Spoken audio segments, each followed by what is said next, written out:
Todo lo que pasa en el intestino y en la microbiota te puede influir en el cerebro, tanto en tu estado de ánimo como en tu cognición de una manera amplia, memoria, capacidad de razonamiento. Sari Arponen, una médica, profesora universitaria, investigadora y divulgadora experta en microbiota. Prácticamente en cualquier enfermedad de las que se pueden tener va a haber una alteración de la microbiota. Infartos, anginas, ictus. Si tienes falta de energía, estás siempre hecho polvo o estás con trastorno del estado de ánimo, incluso aunque no tengas ninguna enfermedad diagnosticada como tal, ya sabes que tienes un problema con la microbiota. Yo veo una tendencia de personas que tienen más facilidad para estar delgados y otros que tienen más dificultad. Evidentemente. Mi pregunta iba, Sari, en si había una relación directa con la ganancia de masa muscular y la microbiota. Sí que puede influir. Consumir beta.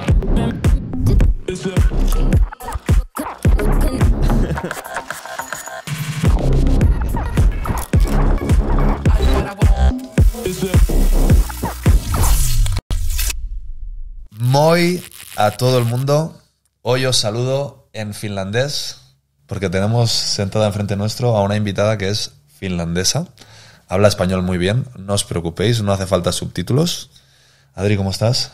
Muy bien. ¿De dónde venimos? Esta mañanita que hemos hecho. De correr. Muy bien. Hemos ido a correr para estar en forma. Ya sabéis que intentamos predicar con el ejemplo y llevamos un estilo de vida lo más saludable posible, siempre con un balance y disfrutando. Eso es. Hoy tenemos una invitada sobre salud.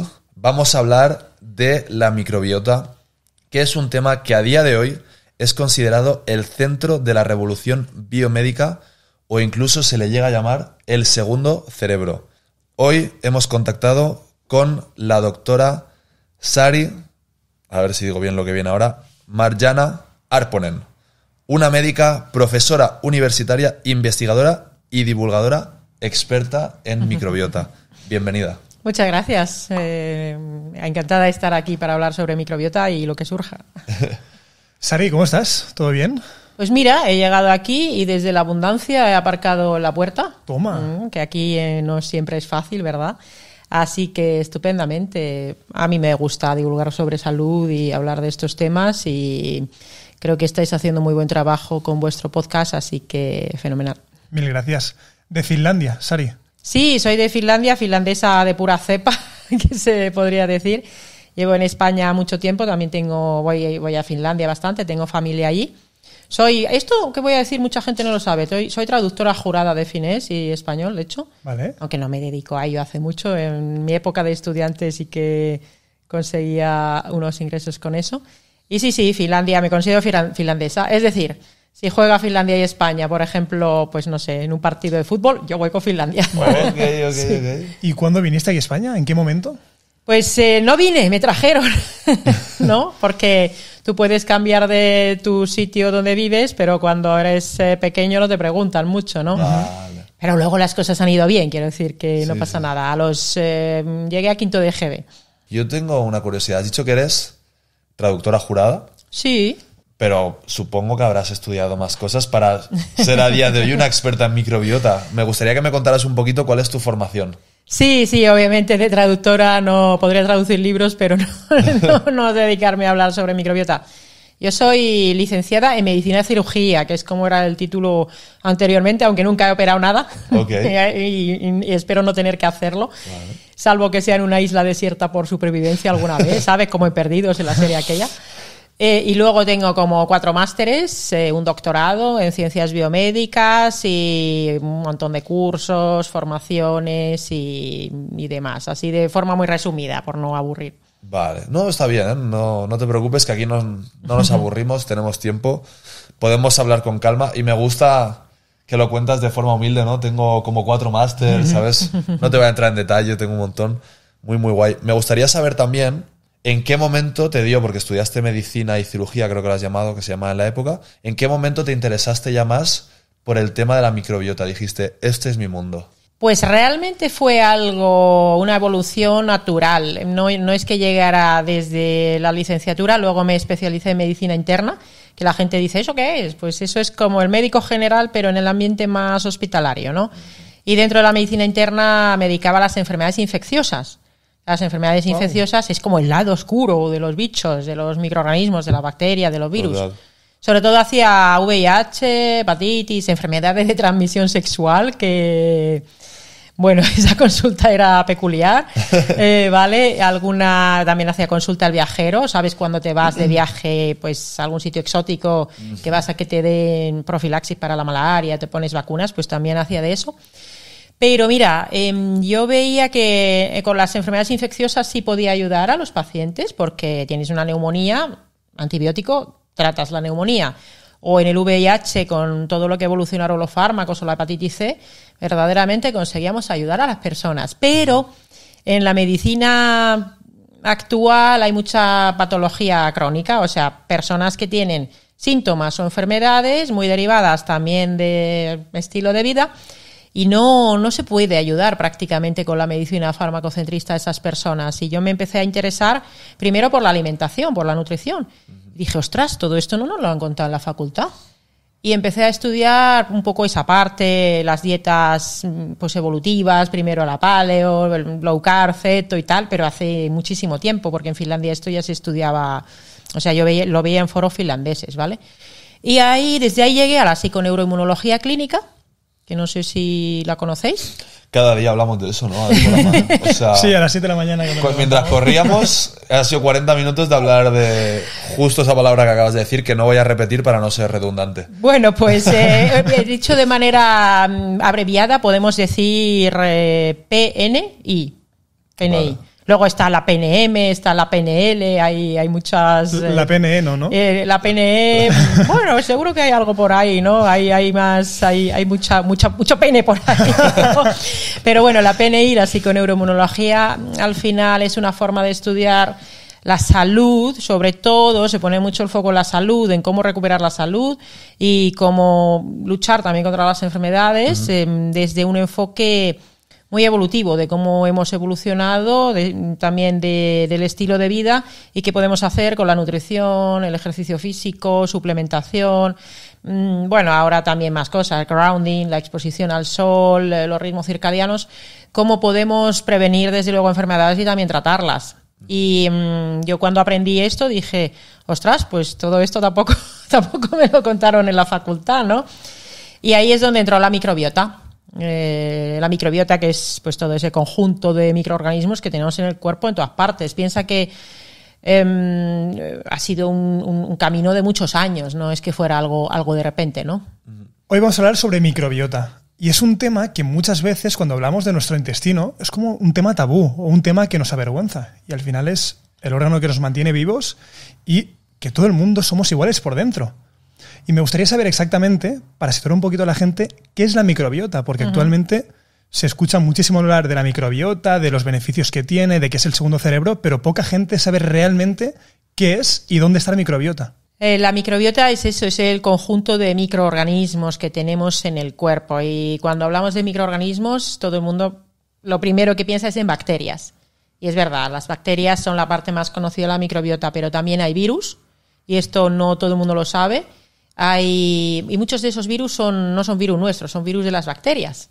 También hay hongos. Los hongos, por poner un ejemplo, es la cándida. No sé si sabes cuando te tomas un antibiótico y hay veces que se pone la lengua blanca. Pues eso sería la cándida, es un honguito. Cuando tienes demasiado ahí abajo es candidasis, ¿no? Ahí abajo, los bajos, pues efectivamente. En chica lo he escuchado mucho, no sé si es así o no. Sí, en las chicas puede haber, por ejemplo, un exceso de cándida, que sería una candidiasis vulvovaginal, una candidiasis genital. En los hombres se hablaría de balanitis, que es cuando afecta al prepucio, es un poco, bueno, menos frecuente, ¿vale? Okay. Y también hay protozoos. Y los protozoos, que esto quizás sea aún menos conocido, son como animales de una sola célula. Y también tenemos protozoos en la microbiota. Bueno, aquí ya la mayoría de la gente no los conocerá. Los hay malos, entre comillas, que son parásitos, como la giardia. La giardia es un parásito excesivamente frecuente. Mucha gente piensa, aquí en España no tenemos parásitos. Pues hay parásitos aquí también. Pero luego hay otros muchos que son inofensivos, que forman parte de la microbiota. Y fíjate, hay también una cosa, bueno, hay arqueas, que son como parecidas a las bacterias, pero no son. Y otra cosa, porque la biología avanza mucho, la ciencia avanza mucho, que son bacterias muy pequeñas que viven en la superficie de otras bacterias. Esto sí que ya yo creo que no lo sabe nadie. Y en enero del 2024 se describieron una cosa que se llaman obeliscos. Y los obeliscos también están en la microbiota y son fragmentos de material genético muy pequeños que no se sabe qué hacen ahí, pero están también en el intestino y la boca. Porque la microbiota, la otra cosa es que está en el intestino, pero en la boca, también en la piel, en la orina, en el semen, o sea, en el tracto urogenital, por supuesto en la leche materna, está en todas partes. ¿Vale? ¿Y estos bichitos cómo llegan a nosotros? ¿Que de dónde los adquirimos en un principio? Están con la humanidad desde el principio de los tiempos. Entonces, una cosa es que por el simple hecho de estar vivos, cualquier ser vivo va a tener microbiota. El ser, desde luego, los animales, pero también las plantas. ¿Esto está vivo? Sí, Esto ¿no? está, No, yo diría que No no, lo porque sé. veo la etiqueta por ahí. Está más Sí, tieso, ¿no? sí. No, pero puede tener una etiqueta. Yo creo que sí. Yo creo que esto tiene microbiota. Sí. El agua incluso tiene microbiota, ¿no? Entonces, por el simple hecho de estar vivos, somos superorganismos, somos holobiontes. Pero ¿de dónde nos llega a cada uno de nosotros?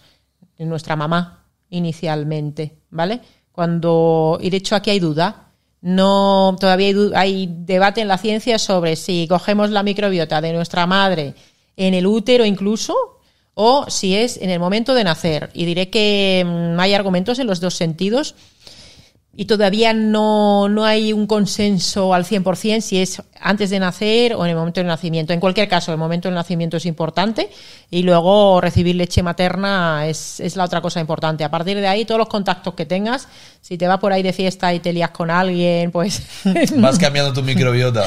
Pues te va a pasar parte de su microbiota, porque en la boca, por ejemplo, hay un montón y en un beso de unos pocos segundos ya te intercambias 80 Wow. millones de bacterias, o sea...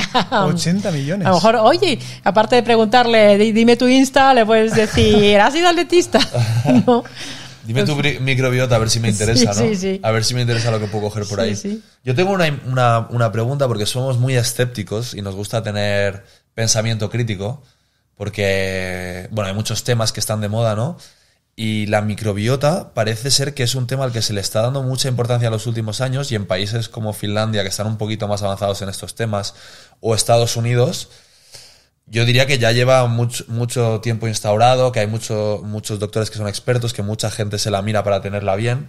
Y me gustaría saber, explicado por ti con tus palabras, para que la gente que nos está escuchando, incluso nosotros, lo sepamos, ¿por qué es tan importante la microbiota? La microbiota cumple muchas funciones en nuestro cuerpo. Es decir, si estuvieran ahí los bichos sin hacer nada, pues bueno, pues te da igual, ¿no?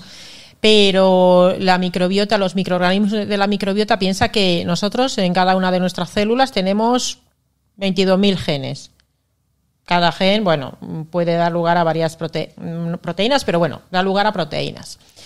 Y esas proteínas cumplen muchas funciones en nuestro cuerpo. Pero la microbiota tiene millones de genes. O sea, tú tienes millones de genes de los microorganismos de tu microbiota. Y si están ahí es por algo. Te ayuda, por ejemplo, la microbiota del intestino a hacer la digestión. La microbiota de la boca transforma sustancias en otras sustancias para regular, por ejemplo, la tensión arterial. Te protege de bichos malos que te podrían llegar a infectar. Por ejemplo, ahora que hace unos años hemos tenido el tema del COVID, sabemos que cómo estaba la microbiota de la boca o de la nariz o del intestino te podía influir en cómo te afectaba el virus del COVID u otros virus. También es importante para regular el funcionamiento de nuestras defensas, de nuestro sistema inmunitario. Ajá. Y luego, por supuesto, fabrica vitaminas, por ejemplo. Mucha gente no sabe que la microbiota fabrica vitaminas B, vitamina K y tal. También otras muchas sustancias como neurotransmisores. Por ejemplo, quizás hayáis escuchado, la serotonina viene del intestino. Sí, vale, aunque luego esa serotonina no pasa al cerebro, pero la microbiota puede fabricar neurotransmisores y además se comunica también con el cerebro. Entonces, claro, esto, por ejemplo, conseguir un humano sin microbiota sería, o sea, no sería ético, pero con animales de experimentación, con ratoncillos, consiguen que sean ratoncillos sin microbiota. Vale. Y esos ratoncillos se enferman, no se les desarrolla el cerebro, hacen muchísimos problemas de salud y además mueren de forma prematura. Entonces, hoy en día un ser vivo, cualquiera, sin microbiota sería algo inconcebible. Decía que incluso las bacterias tienen virus. o bacterias pequeñas, algunas de ellas viviendo en su superficie. Somos ecosistemas. El ser humano en solitario no va al lado ninguno, y de la misma manera que somos un animal social, somos un superorganismo, un ecosistema. Ostras, es casi como un órgano nuestro que necesitamos. Bueno, hay gente que dice, se le buscan como definiciones, ¿no? Y a veces parece que uno busca las definiciones, pues me voy a inventar un concepto para llevarme luego los laureles y que todo el mundo me cite. Hay gente, es como un órgano. Hay otros que dicen, pues no, es un ecosistema, pues no, es parte de nosotros. Hay una cosa que en realidad ni siquiera es parte de nuestra microbiota, que son las mitocondrias. Okay. ¿Sabéis lo que son? Son las fábricas de energía de las células. Sí. Yo quiero tenerlas grandes y fuertes. Pues grandes, fuertes y muchas, ¿verdad? Sí. Pues las mitocondrias en su momento fueron, o sea, nuestras células provienen de la fusión de dos microorganismos inicialmente, y la mitocondria eran como bacterias ancestrales que se nos metieron dentro de las células, ¿no? Entonces, ¿es un órgano? Pues se podría decir que es un órgano, es un sistema, es un... Hay incluso, fíjate, hay gente que llega al extremo de decir... Nosotros existimos para darle una casa a la microbiota. Ok. Bueno, es un poco exagerado, pero podríamos llamarlo órgano. Bueno, hay quien dice que sí, hay quien dice que no, da un poco igual. A mí no me importa, yo lo he dicho solo porque he visto sí, que era sí. importante en el cuerpo. Sí, no es quería muy llevarme importante. ningún laurel. Yo. Más importante que algunos órganos, porque tú sin, no Sí, sé... te puedes cortar un dedo Te y puedes puedes cortar un sobrevivir, dedo, pero... o el por lo bazo que- por lo que me has incluso, dicho. o la vesícula, Bueno. pero sin microbiota no puedes vivir. Qué guay, me encanta y estoy disfrutando muchísimo de este podcast, Sari. Y de hecho es un tema que me ha interesado muchísimo y he estado leyendo bastante. Y siempre que leo, como la introducción que se le hace a la microbiota, es que es nuestro segundo cerebro, como bien ha dicho Alex antes. Ujú. ¿Por qué se dice esto? Pues se dice eso de la microbiota o del intestino y la microbiota intestinal, porque realmente... es verdad que no sé quién lo dijo esto la primera vez. Fíjate que hay gente que llega a decir incluso que tendríamos otro cerebro más, que es la microbiota que llegamos a tener en el propio cerebro, porque se han encontrado genes de microorganismos en el cerebro, ¿no? Entonces esto se dice sobre todo por las conexiones tan estrechas que hay entre el cerebro y el intestino. Es decir, todo lo que pasa en el intestino y en la microbiota te puede influir en el cerebro, tanto en tu estado de ánimo como en tu cognición de una manera amplia, memoria, capacidad de razonamiento, ¿vale? Incluso en la inteligencia no tanto, pero sí, por ejemplo, en una cosa que llaman el gut feeling o la intuición, ¿no? Y esto tiene mucho que ver, porque cuando tú tienes que tomar una decisión, ¿cómo tomas las decisiones? Pues en realidad muchas veces tú ya has tomado la decisión y luego la explicación racional que le das después a esa decisión es el rollo que te cuentas tú. Total. Para darle sentido a esa decisión. Lo tomas como un sentimiento, después Sí. lo justificas con la razón totalmente. Ahí está. Y de hecho, cuando tomas decisiones aparentemente racionales, pero que no vienen del gut feeling, yo por lo menos me equivoco mucho, ¿no? Entonces esa conexión entre el intestino-cerebro es lo que en gran parte hace que se llame segundo cerebro, pero también porque, oye, hay neuronas en el intestino, hay 500 millones de neuronas, hay una cosa que se llama sistema nervioso entérico. O sea, hay neuronas en nuestro intestino y depende mucho el funcionamiento de ese sistema nervioso del intestino, depende mucho de los microorganismos de la microbiota. Entonces, de ahí viene. ¿Es verdad que es un término... ¿Es acertado o no? Bueno, si es para que la gente entienda lo importante que es, está bien. O sea, al final no es tanto problema cómo llamamos a las cosas como luego el cómo nos relacionamos, ¿no? Oh, qué bueno esto, ¿eh? Y esto se puede aplicar a todo en la vida, esta última frase que has dicho. Que muchas veces, no, has dicho tal palabra. Sí, pero quería decir... ¿Sabes lo que quería decir? Claro. No te centres en... Muy bien dicho. Nosotros, como te hemos explicado antes, estamos en el mundo de la alimentación. Y en el mundo de la alimentación, que nosotros lo vemos desde cerca, todo el mundo o mucha gente se quiere llevar la etiqueta de saludable, ¿no? Todo es saludable y ves por allí auténticas barbaridades que se venden como saludables. A nosotros nos gusta mucho el ejemplo de... Una vez más, igual no dicen la palabra saludable, pero te dicen el desayuno de los atletas. Ya. Y todo el mundo sabe lo que quieres decir. No, Colores verdes. no voy a entrar en marca, colores verdes, colores marrones, ¿no? Entonces es un poquito como que lo que es saludable o no está pervertido, ya sea por tus intereses personales, por los intereses económicos de las empresas o por otras razones. Y nos gustaría preguntarte a ti, ¿qué es para ti saludable? En alimentación. En general. Te lo digo, ¿qué significa para ti saludable? Tanto, primero hablemos de productos saludables y luego Sí. estar saludable uno mismo como persona. Bueno, si nos vamos a la alimentación, ahora es verdad que es un tema muy, muy polémico muchas veces en redes sociales, porque efectivamente, dependiendo un poco de a quién escuchemos, parece que saludable puede adquirir muchos matices, o creo que teníais por ahí un debate. Hay gente que defiende que hay que ser vegano o vegetariano extremo para comer saludable, o hay que ser, está el otro extremo, carnívoro cetogénico forever, o sea, siempre, para estar saludable. En realidad, desde el punto de vista de la alimentación, se puede comer de muchas maneras distintas siendo saludable. Y esto es porque también el ser humano es muy bueno adaptándose a diferentes tipos de entornos. O sea, ¿por qué nosotros hemos tenido éxito y hemos llegado a todas partes en el planeta? Porque en realidad podemos comer de todo. Y tú tienes a los Kitaba, que es una tribu de cazadores-recolectores que vive por ahí en Papúa Nueva Guinea, y ellos, por ejemplo, comen un 70% de hidratos. Y luego, pues la proteína siempre más o menos en la misma cantidad y la grasa es la que sería menos. O tienes a los Inuit, que comen mucha grasa, casi nada de hidrato, y la proteína vuelve a ser la misma cantidad.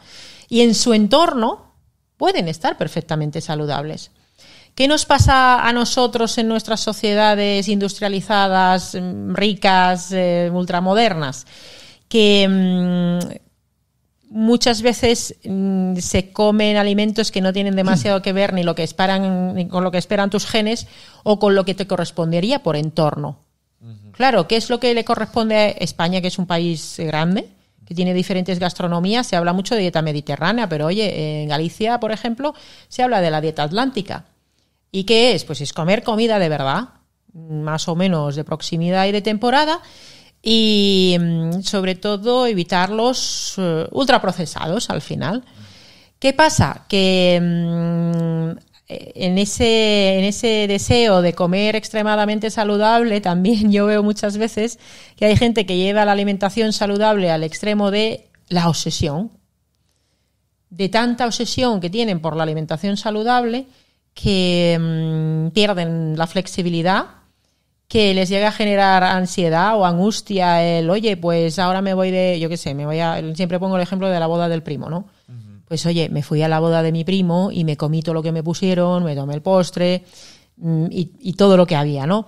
No debería generar problema el hacer ese festín también de vez en cuando, ¿no? Entonces nos hemos ido un poco a los extremos. Entonces, en resumidas cuentas, ¿qué entiendo yo bueno, está ahí mi libro de cocina?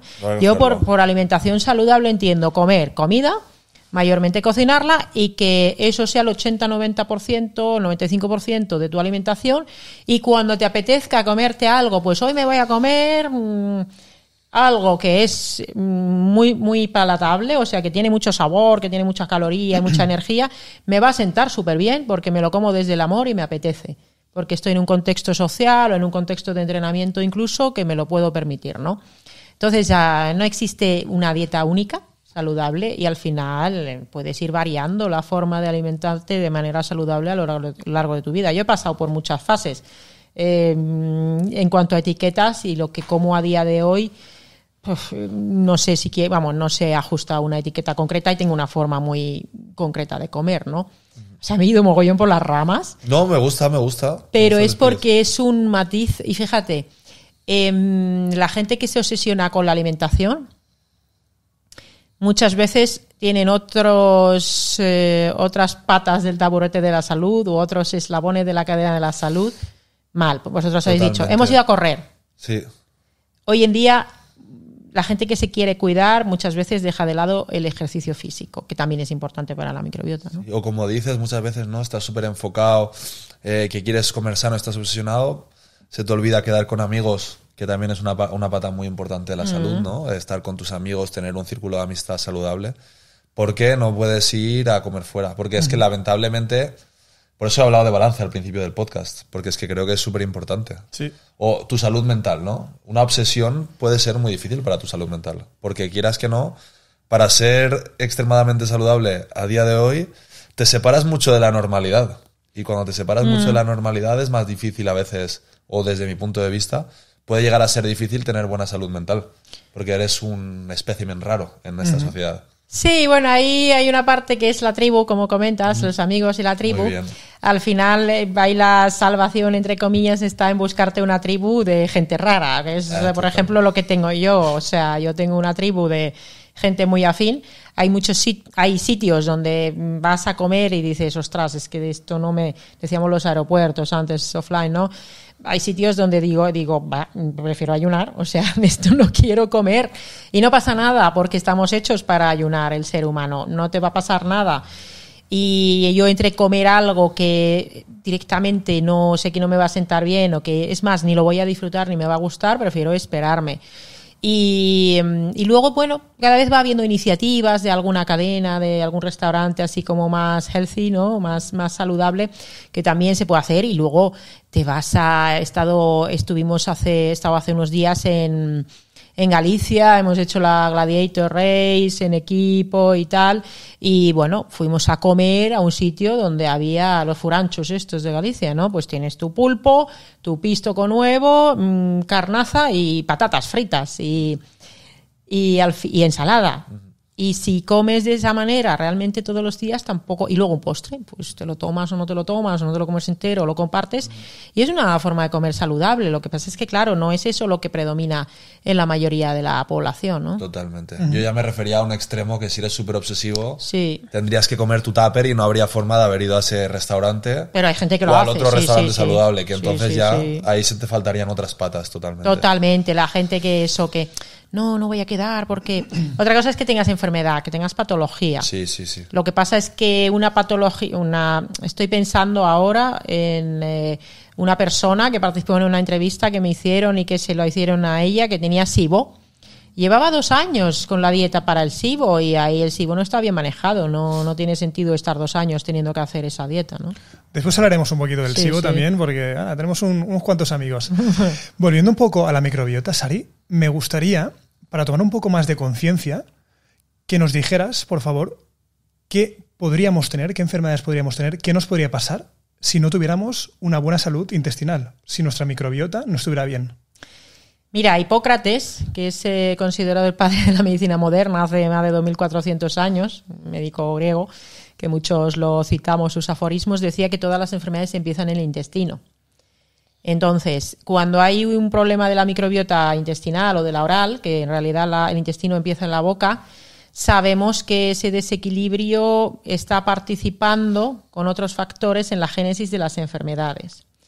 Entonces, ¿esto quiere decir que por tener una microbiota desequilibrada vas a tener una enfermedad sí o sí? No exactamente, pero si tienes una enfermedad cualquiera, y te hablo de enfermedades metabólicas como la diabetes o la obesidad, enfermedades cardiovasculares, que es la causa número 1 de mortalidad y de enfermedad en nuestro medio, o sea, infartos, anginas, infartos cerebrovasculares, cerebrales, por ejemplo, ictus.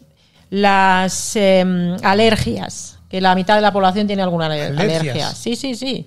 Tiene que ver con la microbiota también. El que cojas un virus y el que te enfermes más o menos.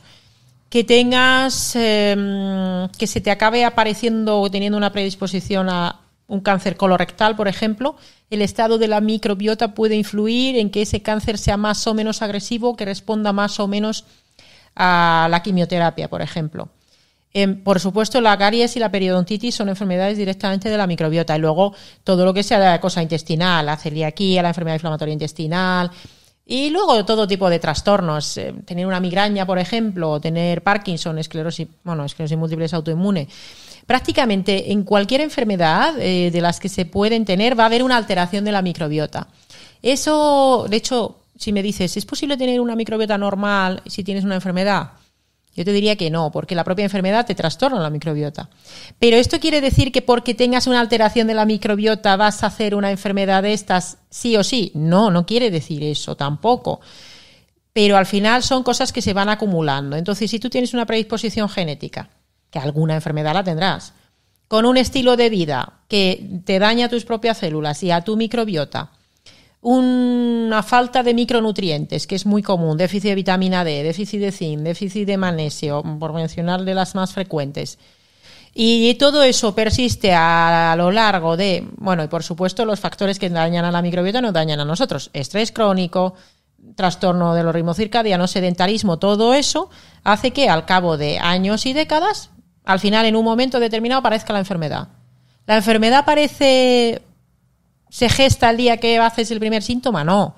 La enfermedad empezó a gestarse a lo mejor cuando tu madre estaba embarazada de ti, o cuando no recibiste lactancia materna, o cuando de niño comiste 5 veces al día trigo y azúcar y lácteos todos los días, o cuando, pues no sé, se te muere el novio cuando tienes 20 años y tienes un estrés horrible y no lo superas nunca, ¿no? O todos los tóxicos que están en el ambiente. Entonces, la suma de todo eso es lo que daña nuestra microbiota, daña nuestro propio cuerpo y al final genera la enfermedad. Y en todas ellas vamos a encontrar asociaciones. No digo causalidad necesariamente directa e inmediata y única, pero sí una asociación con trastorno de la microbiota, y lo suyo es, a la vez que tratamos nuestro cuerpo, tratar la microbiota también. Hablamos de lo que nos ofrece o lo que nos da una mala microbiota. Pero ¿qué te ofrece una buena microbiota? Una microbiota en equilibrio sería no tener que pensar en ello, ¿no? Para empezar, quizás el tema de poder comer y no tener molestias, que no se te hinche la tripa, de no quedarte tostadísimo que has comido y, bueno, el hecho de que acabes súper reventado después de una comida, que necesites tumbarte sí o sí, tiene muchas causas, pero también tiene que ver con la microbiota. El hacer caca, el hacer deposiciones, bien, todos los días, idealmente 1 o 2 veces al día, que no te moleste, que eso salga bien, que no manche mucho la taza. Es decir, el que tu intestino funcione bien y que no te enteres. Y que el día que digas, ostras, se me hinchó la tripa, o buah, voy estreñido, o tengo diarrea, y ese día digas, menos mal que no estoy así siempre. Entonces, que no te enteres. Tú haces tu vida y estás chachi siempre. Descansas bien, rindes bien, tienes buena energía, te levantas bien. Pues eso es que tu microbiota está bien, seguro. Antes de seguir con la siguiente pregunta, creo que Alex... ¿Tienes alguna pregunta sobre este tema, Alex? Escatología. No, ¿sabes qué pasa? Que el otro día me decían, cuando te paran por la calle, Alex, no es raro, o cuando conoces a gente nueva, no es raro que muchas personas ya lo sepan todo sobre ti. Y claro, estoy acostumbrado, entonces le dije, no, o sea, no, es lo normal, hay gente que te conoce y gente que no, es tu normalidad, ¿no? Y si me pongo a contar cosas de estas, ya, o sea, ya la gente sabe, oye, pero ¿no estabas en Bali, Alex? O no estabas no sé dónde. Ya sí, oye, Alex, ¿qué tal te van las cacas? Yo lo he dicho porque tú me has dicho que tenías una pregunta. ¿Qué tal te van las cacas? Sí, pero igual la preguntaba fuera de cámaras. Pero bueno, ya que estamos, que la gente sepa hasta cómo cago. Lo hacemos en este momento, sí. A ver. Si te parece bien, ¿eh? A mí esto es me da improvisado igual. para nosotros también. Total. Es que es muy interesante porque seguramente mucha gente... Normalmente la gente se siente identificado con Alex porque Alex cuenta lo que está contando muchísimo más de su vida. Así que digo, será una pregunta que mucha más gente se estará planteando. Pues puede ser. Y voy a hablar de mi caso personal. De hecho, después de este podcast, siempre... Mi salud en el día a día la cuido mucho, pero lo que es hacerme análisis, de ver si todo está bien, soy bastante pasota, pero quiero hacerlo. Bueno, o no. ¿O no? Depende. No. Bueno, para saber que todo está bien. O sea, yo me noto bien, pero hay cosas que... Te cuento cómo voy al baño yo, ¿vale? Y luego ya tú me dices. Por las mañanas, casi siempre, a veces voy 2 veces, pero en general una vez. Y como bastante, soy un tío alto, entonces cuando voy por la mañana suelto cantidubi. La primera parte es más sólida y la segunda parte ya es más líquida. ¿Ah, sí? Digamos, sí. Más líquida, más explosiva.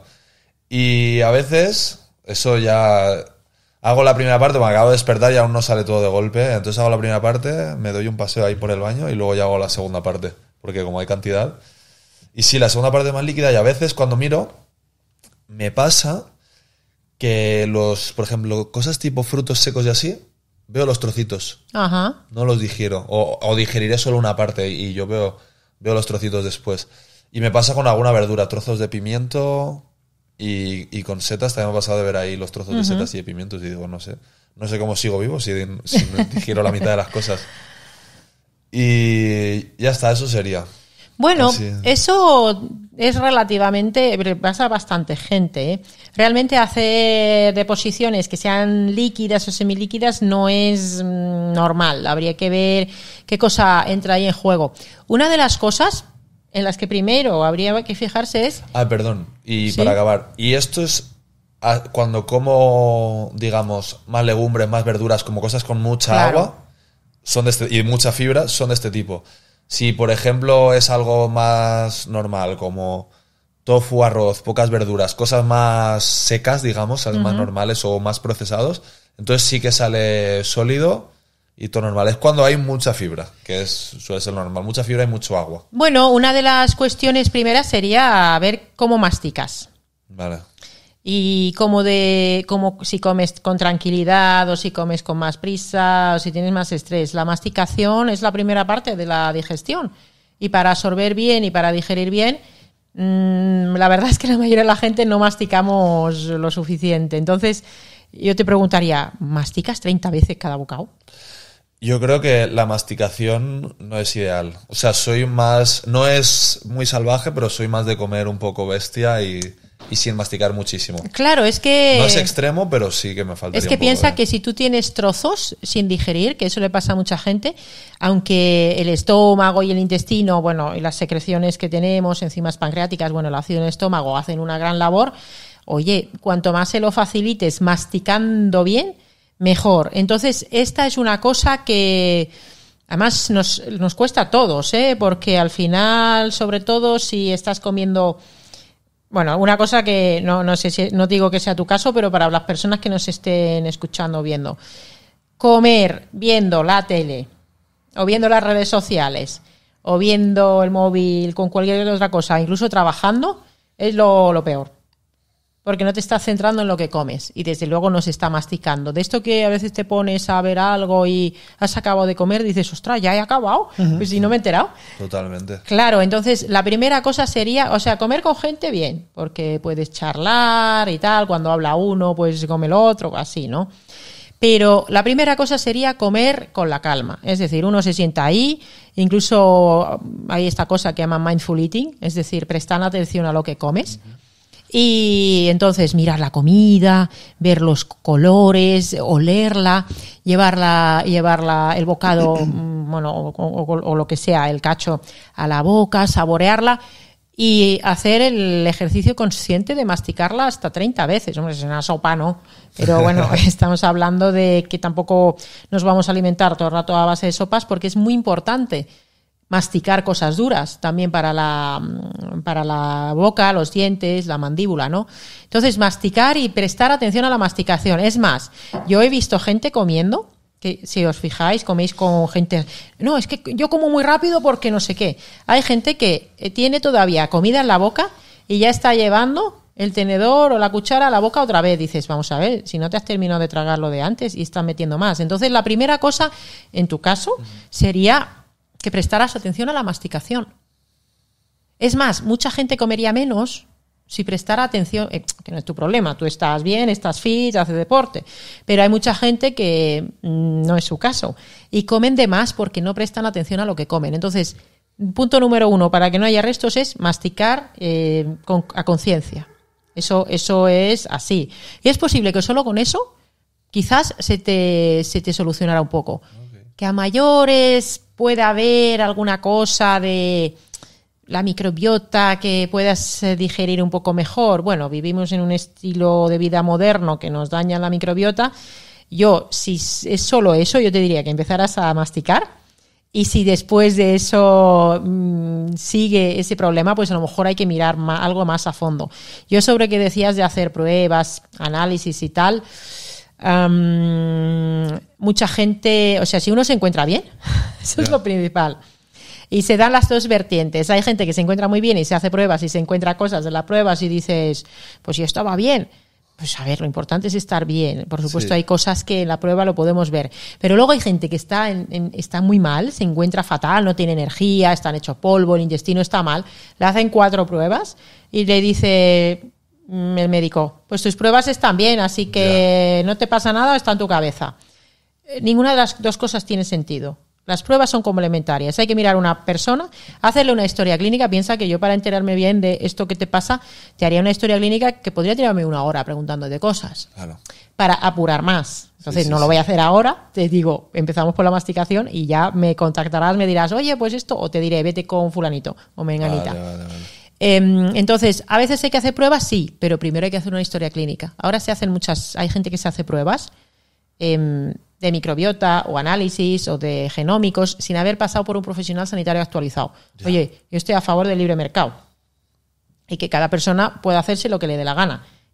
Pero yo personalmente, que un paciente, se gaste 500 euros en un estudio de microbiota sin que nadie le haya preguntado su historia clínica, tampoco le veo mucho sentido, ¿no? Totalmente. Genial. Sí, el otro día estuvimos hablando de justo la parte que has mencionado, de que a veces los síntomas son más importantes que los resultados de un análisis. Desde que hay que luego. tenerlo todo en cuenta. Todo. Sí, sí. Gracias, Sari, por tu consulta. Gracias, Sari, por tu respuesta. Y me gustaría preguntarte, Sari, porque como te he comentado, he estado leyendo bastante sobre la microbiota últimamente y voy a leer porque me sorprendió muchísimo, e incluso has mencionado alguna, la vinculación que había entre nuestro intestino y el autismo, el Parkinson y obviamente el cáncer. ¿Eso cómo es? Quiero que me cuentes un poquito más, por favor, sobre esto. Bien, pues por mencionar cada uno, porque son situaciones muy diferentes.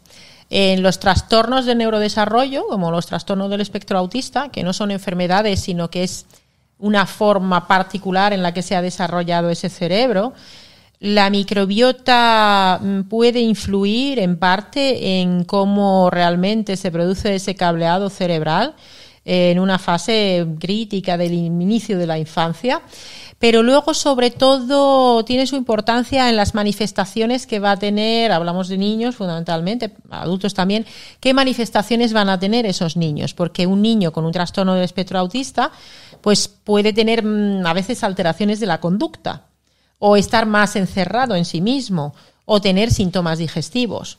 Entonces, el cómo se le manifiestan esos síntomas puede depender del estado de su microbiota. Tú a un niño con un trastorno del espectro autista no le vas a curar, entre comillas, el autismo, porque el autismo no tiene una cura, porque no es una enfermedad, es un trastorno del neurodesarrollo y ese cerebro siempre será diferente. Otra cosa es que haya niños diagnosticados como de niños con autismo y que realmente no tengan un autismo, sino que tengan un cerebro muy sensible a las alteraciones de la microbiota y que lleguen a hacer manifestaciones pseudoautistas sin que realmente tengan un autismo y que ese diagnóstico inicial no sea el más adecuado. También pasa con el trastorno de déficit de atención e hiperactividad, que es una etiqueta diagnóstica que ahora hay debate sobre si se diagnostica a lo mejor incluso de más.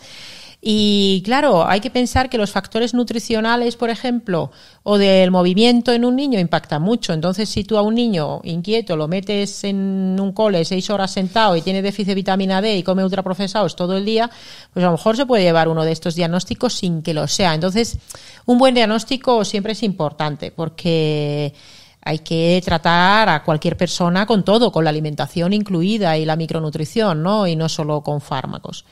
Pero, insisto, el autismo no es que se desarrolle por la alteración de la microbiota, pero puede modular cómo se manifiesta. El cáncer. El cáncer, por supuesto, en la génesis puede tener que ver. Por ejemplo, hay una bacteria muy mala de la boca que se llama Porphyromonas gingivalis, que está en la enfermedad periodontal, en la periodontitis, ¿vale? Y esa bacteria se ha visto que puede participar en la génesis, en la aparición de algunos tumores como el cáncer de colon, o Fusobacterium nucleatum, por ejemplo, o el de páncreas. Entonces, sobre todo Fusobacterium nucleatum también es particularmente pernicioso. Y puede hacer que ese tumor sea más agresivo o que ese tumor, como comentaba antes, responda peor al tratamiento. Y hay un campo de estudio que se llama oncomicrobiómica.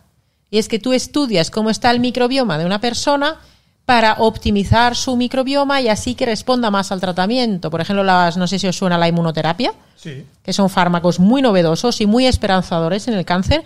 Pues hay fármacos de inmunoterapia que según cómo esté la microbiota, a lo mejor respondes más o menos. Anda. Claro, todavía no estamos allí en la práctica clínica y faltan algunos años para que la medicina de precisión verdaderamente lo incorpore. Y luego decías el Parkinson, ¿no?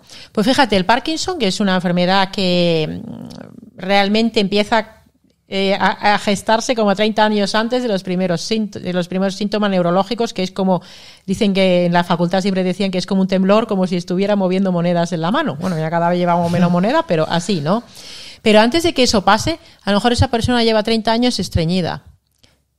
Porque sabemos que la proteína alterada viene muchas veces del intestino y es muy frecuente tener que las personas con Parkinson tengan Helicobacter en el estómago, una bacteria, que si tú tratas esa bacteria mejoran algo de los síntomas, o que las personas con Parkinson tengan SIBO, sobrecrecimiento bacteriano en el intestino delgado, y que puedan mejorar, no le vas a curar el Parkinson, pero le vas a mejorar de su calidad de vida y de sus síntomas, ¿no? Porque curar en medicina, pues se cura poco, ¿vale? Pero al final es importante paliar los síntomas y tener una buena calidad de vida y sin tener que recurrir a tantos fármacos, ¿no? Entonces, hay diferentes vertientes en cada una de las enfermedades que miremos, ¿no? ¿Y qué me dices de la felicidad? ¿Puede afectar la salud intestinal a la felicidad? Bueno, depende de qué es para ti la felicidad. ¿Qué es para ti la felicidad? Bienestar, diría yo, sí. No, yo me refería más a bienestar y a día de hoy hay un sentimiento, creo, en muchos jóvenes, sobre todo en jóvenes y también en gente adulta, pero como de la pandemia que se le llama del siglo XXI, ¿no? La depresión. Sí. Hay mucha gente joven, hay gente deprimida, clínicamente ya diagnosticado, y luego hay gente triste. Te diría yo que es como tristeza, no dirías que estás deprimido, que no quieres vivir, que no te puedes levantar de la cama, pero que sí que están un poco así como, bueno, sí, voy a trabajar, como tal, y hay pocas cosas que le motivan, ¿no? Entonces quería saber, y en parte viene también de eso, de joder, si nuestro día a día somos animales hechos para estar en la naturaleza, estar con nuestros amigos, hacer deporte, etcétera, etcétera, y lo que hacemos es encerrarnos a trabajar muchas veces sin un propósito, con compañeros de trabajo que nos caen mal, para volver a una casa que no nos gusta, con unos amigos que no nos gustan, no hacer deporte, etcétera, es normal que estemos tristes, ¿no? Uh-huh. Entonces quería preguntarte si sería como un entorno malo, una actividad física mala o una alimentación mala. Entonces quería preguntarte si una mala microbiota afectaba también a esta felicidad y cuánto afectaba. Sí que afecta. Fíjate, eso que describes lo llama un científico estadounidense, profesor universitario, que es Peter Sterling, lo llama desesperación colectiva. Y dice que cada vez hay más enfermedad y muerte incluso por desesperación colectiva. Por ejemplo, esa tiene muchas vertientes y a raíz de la pandemia también se ha multiplicado, ¿no? Y es triste que la gente joven, que debería estar en el mejor momento de su vida y comerse el mundo, no tengan esa felicidad, esa salud óptima, ¿no? Bueno, la microbiota se influye. Los trastornos de salud mental, ya sea una depresión, que puede tener grados, un trastorno ansioso-depresivo, u otras cuestiones, los trastornos obsesivo-compulsivos, por ejemplo, sí que tienen que ver con la microbiota. De hecho, en la depresión, por ejemplo, hay un fenómeno que se llama neuroinflamación. Que la neuroinflamación, ¿qué quiere decir? Que el cerebro está inflamado. ¿Qué es lo que se inflama? La neurona no, se inflaman otras células que son células del sistema inmunitario en el cerebro. Y dices, ¿y de dónde viene la inflamación? Muchas veces esa inflamación puede venir del intestino y de un estado inadecuado de la microbiota, que también va a inflamar al resto del cuerpo.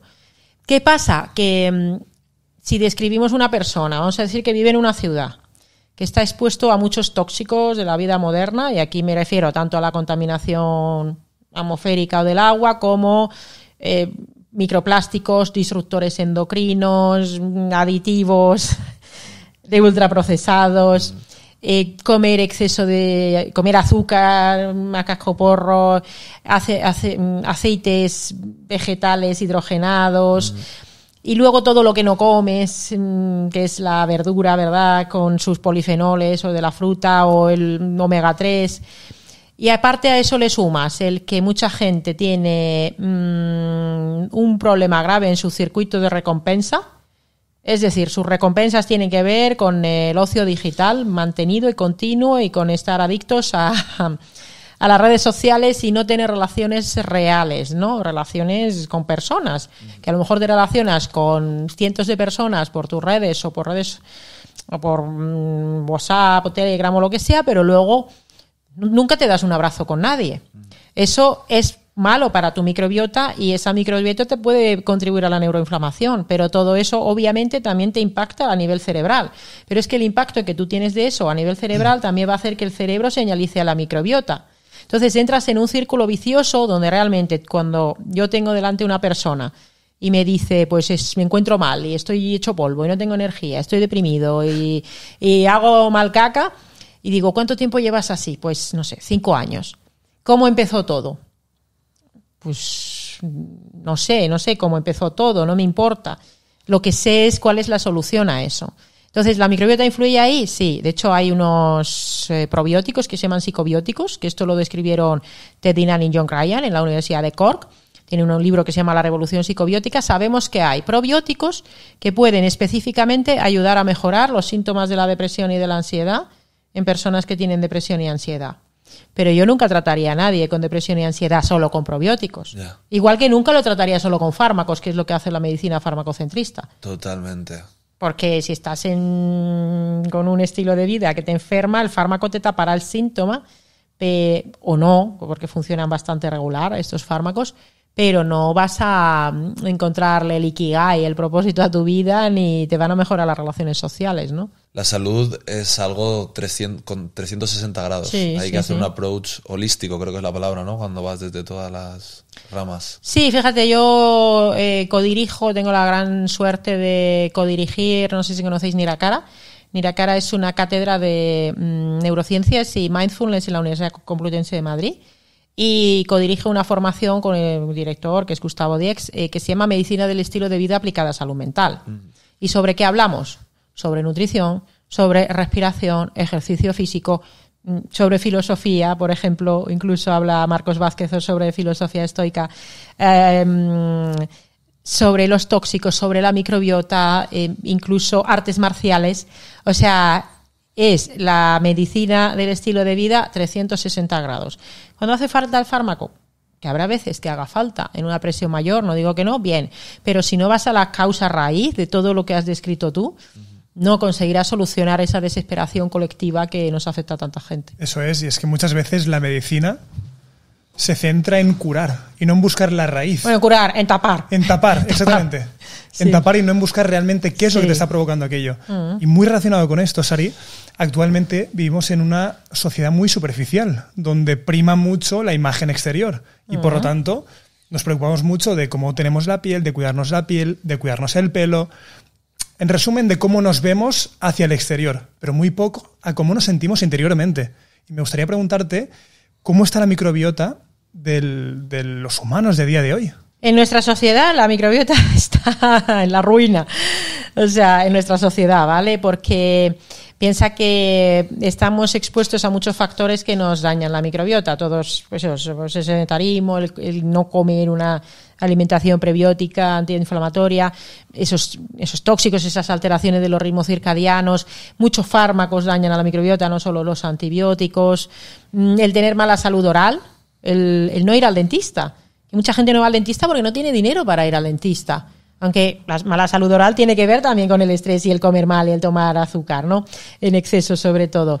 Entonces, en nuestra sociedad lo que se sabe es que hay una pérdida de la diversidad y de la riqueza de la microbiota. Tenemos cada vez menos bichos buenos en nuestra microbiota. Tú te vas con los Hadza de Tanzania, que es una tribu de cazadores-recolectores, y te vas ahí 3 días con ellos y coges un montón de bichos buenos que tienen ellos y que nosotros no tenemos. Entonces, tener más contacto con la naturaleza y comer mucha variedad de alimentos saludables y tener mucho contacto con otras personas le viene muy bien a nuestra microbiota, pero es difícil en nuestra sociedad mantener ese equilibrio si no te lo curras activamente prácticamente 24/7. Tienes que ser consciente y tomar buenas decisiones, ¿no?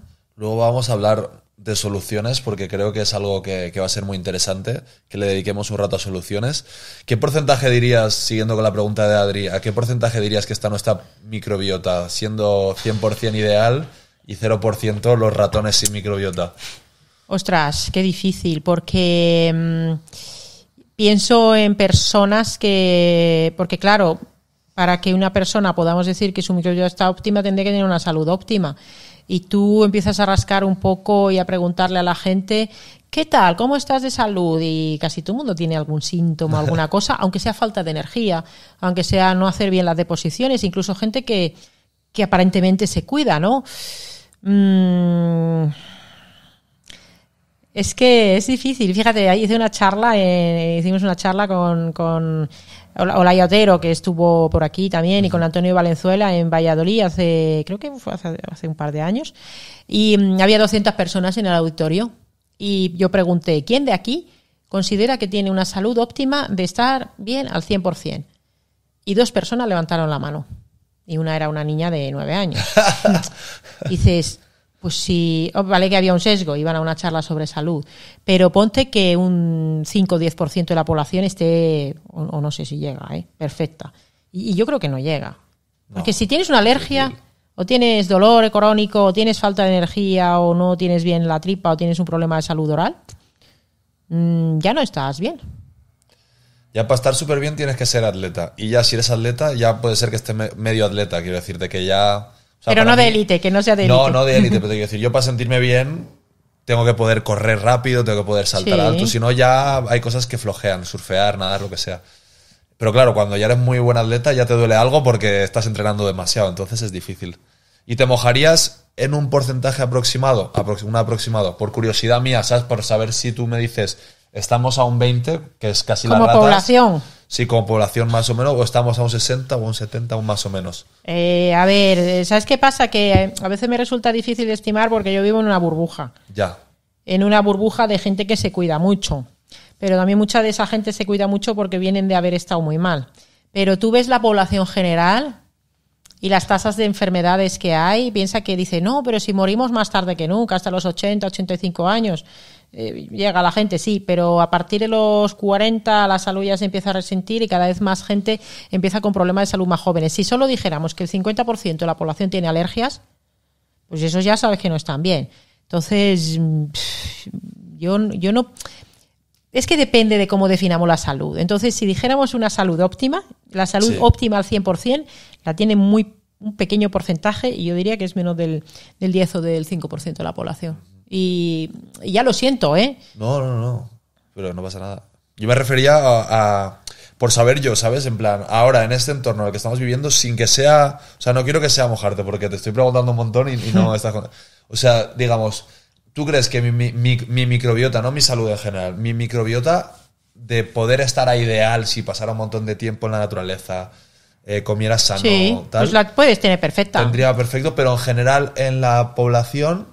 Una media, ¿tú qué crees? ¿Que está al 50, al 60, al 40? Sin pues mojarte. Ponte que esté al 50, 30, 40, 50% Vale, por ciento en cada persona. Pero fíjate, realmente no se conoce la composición de la microbiota óptima. O sea, la composición de la microbiota óptima es aquella que hace lo que tiene que hacer. Ya. ¿Y cómo sabemos que está haciendo lo que tiene que hacer? Pues si tú estás al 100% de salud, estás haciendo lo que tiene que hacer. Si estás al 80% o al 70, 60%, pero tienes cositas, pero tampoco como para morirte ni para afectar mucho a tu calidad de vida, pues bueno, a lo mejor te llega, ¿no? ¿Quién no tiene algún problemilla al final? Totalmente. ¿Podríamos decir entonces que la gente de hace 100 años, 150, 200 años tenían mejor salud intestinal que nosotros? Ostras, mi abuela, vale, era en Finlandia, pero nosotros tuvimos la guerra contra la Unión Soviética hasta el 45 y la guerra de la posguerra fue muy dura. Y hacían un pan que era con pues, el cereal que tuvieran, ¿vale? Era centeno muchas veces, y cogían corteza de pino, la molían y lo añadían ahí en la harina pues para darle un poco más de sustancia, pero eso bueno no era, porque es como comer serrín. Entonces mi abuela y yo... bueno, pues eran otras épocas, es verdad que no comían en exceso, comían poca variedad, pero también no es verdad que Finlandia es distinto, porque podía recoger las setas y los frutos del bosque y pescar. Y era un poco de caza, era como un poco de recolección, ¿no? Pero aquí en España estoy pensando en un pueblo, pues, en el Secarral de La Mancha, ¿no? Mira, mis abuelos son de Parada de Rubiales y de Pedroso de la Armuña, en Salamanca, sí, que son pueblos tal cual los estás definiendo. Mi abuelo era de las familias más ricas del pueblo. que no significa nada. Quería decir que comían cada día garbanzos. Ahí está. Ser de los más ricos. Y tenían un trozo de hueso de jamón en los garbanzos, ni carne ni nada en esa época. Era garbanzos para comer, garbanzos para cenar, ser el rico del pueblo. Y mi abuela era de las pobres, que está muerta, pero le daría vergüenza que hablara de esto, porque no le gustaba nunca hablar de esto. Y ella comían garbanzos o lentejas una vez al día, eso, garbanzos o lentejas, porque allí es lo que se hace, una vez al día si había suerte, y luego pues pan si le daba a alguien por la calle. O sea, eso era la dieta. Y mondas de patata, a lo mejor. Sí, bueno, en Navidad igual. Claro, entonces a veces cuando se dice, no, hay que comer lo que comían nuestras abuelas, y yo pienso, hombre, lo que comían nuestras abuelas, bueno, depende, o las bisabuelas, depende. Colesterol no tendrían, pero nada más. Pero claro, pero tenían acceso a proteína. Cuando dices, sí. no, hay que comer, no sé, cuando dicen las frutas, por ejemplo, que ahora tenemos... Hay frutas ahora en las tiendas que yo las veo, digo, ostras, yo cuando vivía en Finlandia, cuando era pequeña, yo no tenía esas frutas, no las sabía. Pues había manzana, las mismas que había en Finlandia, manzana, ciruela, los frutos del bosque, los congelábamos y bueno, pues ruibarbo y cositas de allí. Pero yo no sé cuántos años tenía yo cuando vi el primer mango. O sea, que hay como mucha cosa, el superalimento. Bueno, come la base de lo que tenga cerca, y si es de agricultores, pues eso, de que hagan bien las cosas, mejor. Pero decir que hace 100 años, yo creo que a decir que hace 100 años estábamos mejor, pues habrá cosas que sí. Pero... La salud intestinal seguro que no. Bueno, no lo sé. Depende del caso. Depende del caso. Como todo, exactamente. Porque a lo mejor, pues oye, hace 100 años también la gente se moría de cosas enfermedades infecciosas que ahora no nos morimos. ¿Sabes? Entonces, parece que cualquier tiempo pasado fue mejor, y en algunas cosas sí. El problema está en que nos hemos ido a un extremo de bueno, pues de separarnos tanto de lo que nos corresponde como seres humanos, que eso nos ha acabado enfermando. Pero oye, a mí no me gustaría volver a una época en la que por tener una infección de una herida, Nada. uno labrando el campo, se hace una herida y se le infecta, o le amputa la pierna o se muere. A mí no me gustaría volver a eso. No, totalmente. El lobby de la pérdida de peso. Uno de los más grandes dentro de la industria alimentaria y la industria farmacéutica.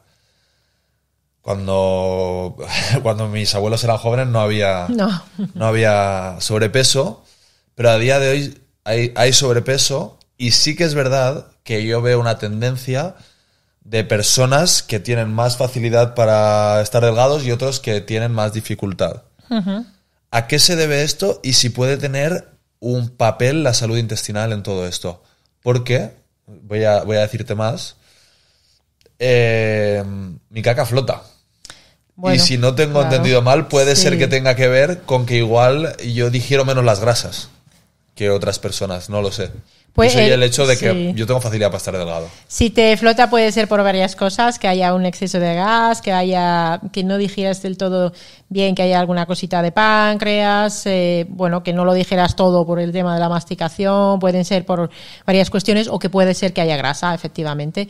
Entonces, bueno, es un asunto complejo, es obvio que hay una epidemia, una pandemia realmente de sobrepeso, obesidad, esto lo dice la OMS.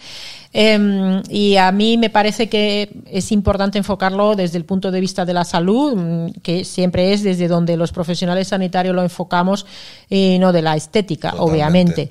obviamente. Y claro, evidentemente va a haber una predisposición genética, y hay gente que tiene unos genes que de verdad hacen que comiendo lo mismo que otra persona o moviéndose parecido tengan tendencia a un mayor acúmulo de grasa, de tejido adiposo, de exceso de tejido adiposo. Pero sí, la microbiota también influye. La microbiota también influye porque, fíjate que esto lo cuento además en mi primer libro, que Bill Gates propuso que para que los niños que no tienen acceso a suficientes alimentos en ciertos países en vía de desarrollo puedan aprovechar mejor los nutrientes de la poca comida que se les dé, que se les cambie la microbiota para que así aprovechen mejor las calorías y los nutrientes de los alimentos. Entonces sí, la microbiota puede influir en que tú absorbas una mayor o menor cantidad de energía, porque a lo mejor ellos cogen una parte o la desechan directamente. Entonces sí, la microbiota puede influir. ¿Hasta qué punto? Bueno, aquí entramos de nuevo en la complejidad de la causalidad.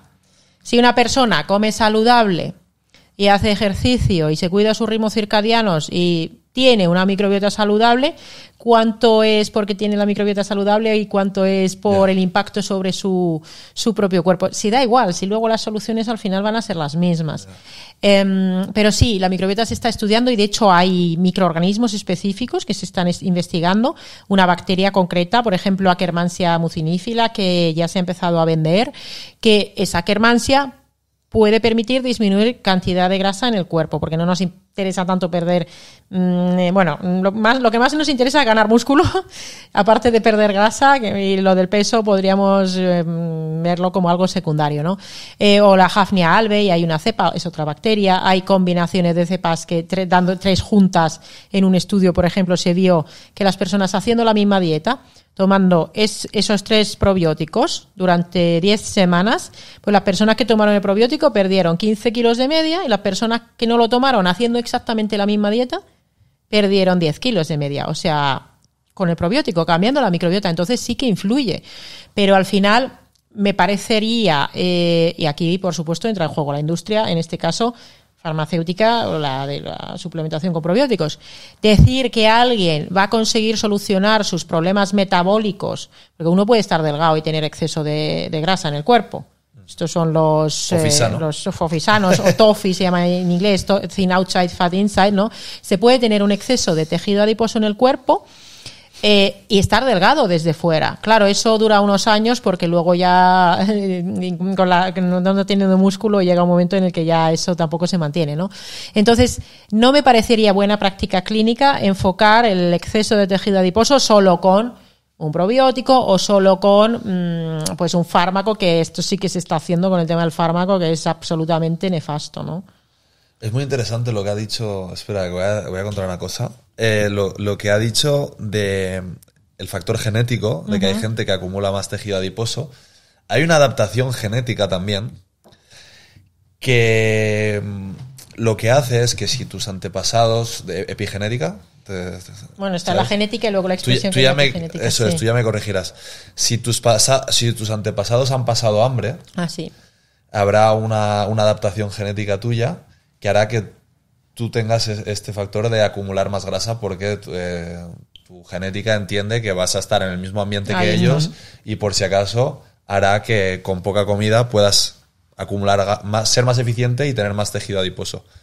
Y de hecho, si vas a países como Tahití, Fiji y así, se está investigando porque allí hace unos cuantos años estaban con súper poca comida y de repente ha llegado la industria de los ultraprocesados, cadenas de comida rápida, etcétera. Y no sé si has visto míticas fotos, el que toca el ukelele, el Israel que ha fallecido. Sí, la expresión de esto. Están todos súper gordos, cuando aquí con dietas parecidas no hemos engordado tanto. Claro, sí, efectivamente, eso es la epigenética, eso se estudió mucho, el mayor estudio fue con la hambruna que tuvieron en Holanda en Países Bajos a finales de la Segunda Guerra Mundial. Y efectivamente tiene un impacto. Todo lo que es la epigenética, que son los factores ambientales, cómo modula la expresión genética y que se puede transmitir a través de las generaciones, ¿no? Y efectivamente eso se ve en muchas poblaciones que tienen un estilo de vida ancestral, de comida ancestral, que cuando de repente se les introduce una alimentación que no les corresponde, hacen eso. Por ejemplo, los inuit, cuando se van a vivir fuera de su ambiente, empiezan a comer ultraprocesados, les pasa exactamente lo mismo, igual que empiezan a hacer miopía y todas las otras enfermedades de la civilización, ¿no? Ostras. Sí. Súper interesante.